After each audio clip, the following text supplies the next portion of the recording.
A knowledge gap is a dangerous thing. It allows lies to be presented as truths. Politicians call this obfuscation, the art of making something unclear, intentionally vague, ambiguous, to conceal or obscure the truth, to confuse others. Lies, in other words. Many in this House are masters of it, and it is a disservice to those who voted you into your positions. Unless, of course... A point of order. There is a point of order taking place. Mr. Speaker, Right Honourable Winston Peters. It is simply not acceptable for someone inexperienced as he is to nevertheless accuse some other MPs to keep quiet while I'm making a point of order, right? Keep quiet while I'm making a point of order. Yeah, good. Make your point. That's number one.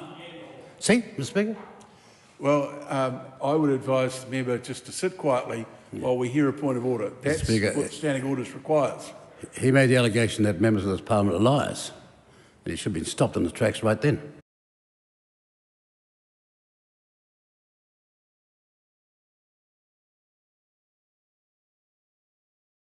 We're aware of the decision and we respect the decision that's been made.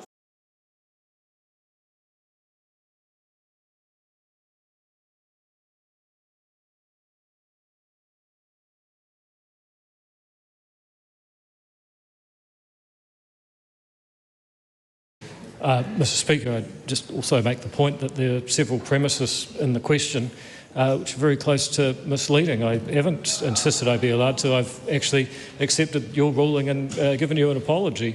I've not attacked a security guard. I've simply described the facts. Footage captured by TVNZ shows David Seymour was warned by the organiser they did not have permission to cruise up Parliament steps. We've been told to keep off the steps. Twice. We've been told by security that we cannot go on the steps. Why not?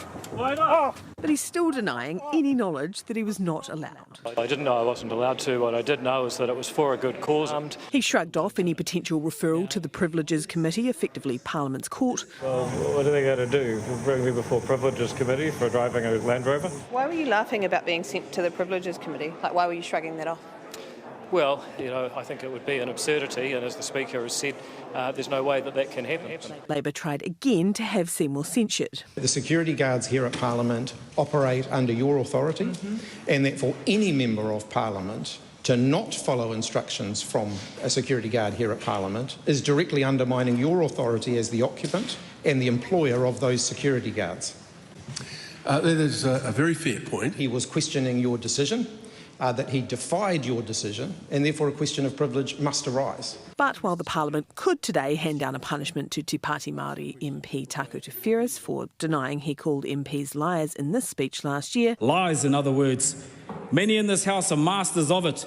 On driving a vehicle toward the Parliament, the Speaker's hands are tied. There's a general view that the Speaker has all-encompassing powers, somewhat similar to Henry VIII, and therefore everyone's head is somewhat in a perilous position. That is not the case.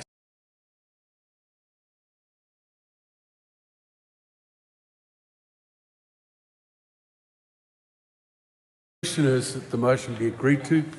Those in favour will say aye. Aye. Those opposed will say no. No. The ayes have it. 49 votes in favour. New Zealand Labour. 34 votes opposed. Green Party of Aotearoa New Zealand. 15 votes opposed. ACT New Zealand. 11 votes in favour. New Zealand First. 8 votes in favour. Te Pāti Māori. E ono ngā pōti e whakahe. Kawana! Ka whakamanu whiriti a koe au!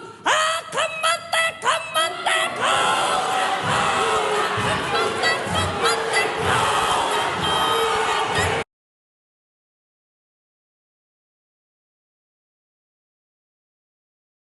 So the Privileges Committee has concluded its inquiry into the actions of Members of Parliament Hana Rāwhiti Maipi Clark, Debbie Ngāri Wapaka and Raruri Waititi following the first reading debate on the principles of the Treaty of Waitangi Bill on 14 November 2024. And it has by majority recommended that Ms Maipi Clark is suspended from the House for 7 days for acting in a manner that could have the effect of intimidating a member of the House in the discharge of their duty. Ms Ngāri Wapaka is severely censured by the House and suspended from the service of the House for 21 days for acting in a manner that could have the effect of intimidating a Member of Parliament in the discharge of their duty. Mr Waititi is severely censured by the House and suspended from the service of the House for 21 days for acting in a manner that could have the effect of intimidating a Member of the House in the discharge of their duty.